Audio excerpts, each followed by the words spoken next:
boxing fans? Chris Robinson here at the Robert Garcia Boxing Academy. Javier Pelos Garcia. Fans know you pretty well over the years through connection with Robert and stuff.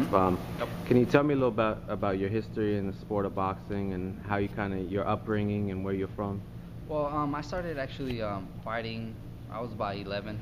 I had actually I didn't start with Robert or anybody or my grandpa. I started over there in the valley in Kenogo Park. So I just started because I wanted to. My mom gave me some choices, so I started, and then later on we moved over here to Oxnard. That's when my grandpa took it seriously and told us, if we really want to become amateurs and turn pro, then we should all train at the same time. That's when me, Mike, my brother, and even my cousin Danny, we all started fighting at the same time. Eventually we just I turned pro at 18. I did about 40 amateur fights. Then I turned pro at 18. I signed with Top Rank, then turned 18. No, I signed before. Got out of high school as soon as I graduated. We turned pro, and things happened. In my career, I stopped fighting for about 3 years. Certain things. I can't blame something on one thing. There was a lot of things that happened. I came back. I just found it in my heart that I do want to become a boxer. I want to follow through with my career that I had. So it's been good. I've had four fights. After coming back, 3 of them by knockout. So I'm doing pretty well. I'm scheduled to fight September 14th in Sacramento. Pretty much that's it. What was it like coming up with Mikey and all you guys just kind of learning, growing together? What was that time like? It was fun. Of course, it was fun. It wasn't a job yet. It was fun. It was something that we were doing. I sparred. We used to go to LA. Around the state and spar whoever we could. My grandpa, he used to take us, and Robert. LA a lot. That was the place to go. We sparred big names, and it was fun. It was fun. Any names come to mind, or that fans would know about, or just any that memorable? We sparred? Any memorable? I did spar. I wanted to spar John Guzman. They sent me out to see how I did, how I do over there, and I was doing alright, but I was out of shape, and he was bigger than me and more experienced, so it didn't work out. But I sparred Valero, Linares, Brandon, Mike. I sparred. I can't really think of any.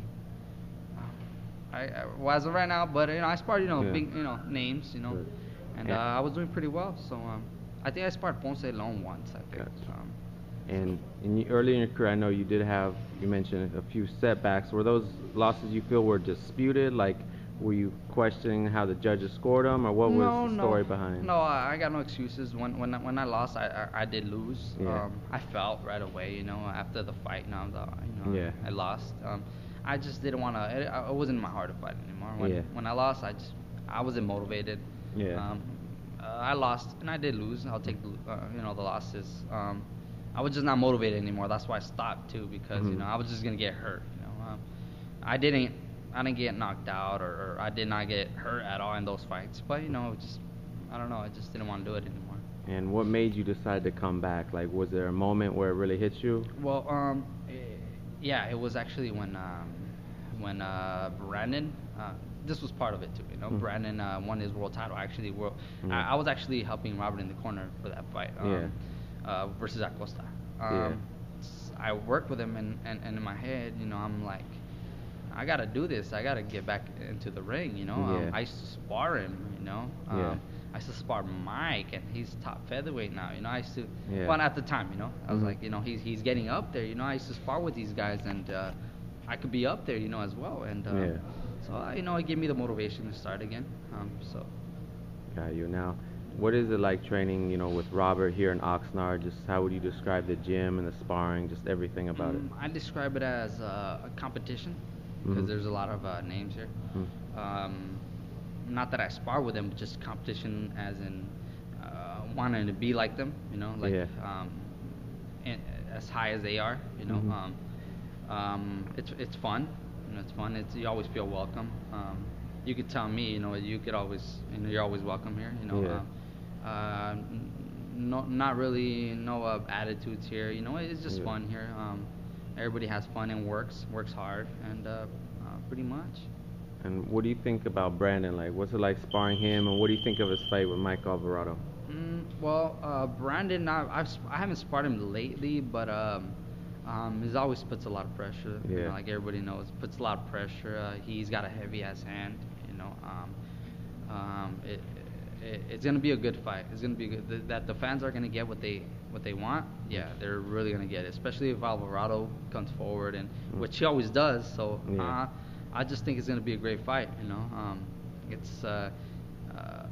it's gonna be like Antillon and Brandon, but this, you know, a younger.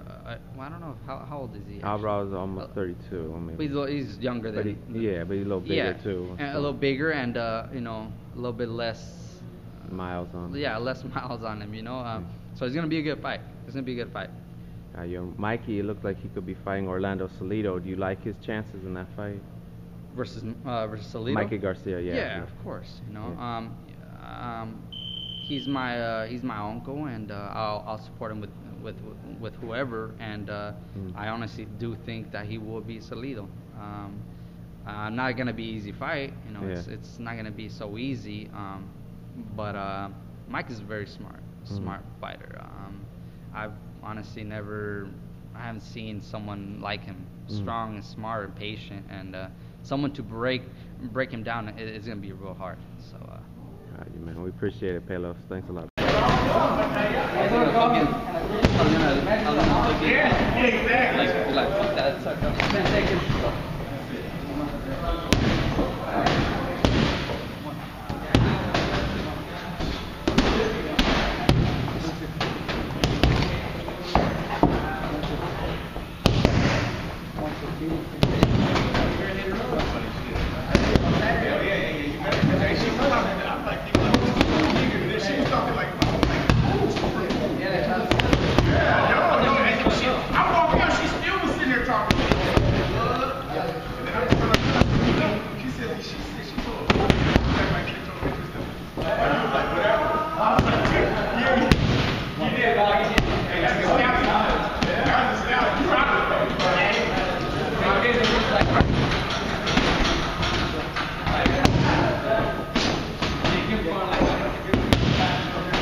Let's not get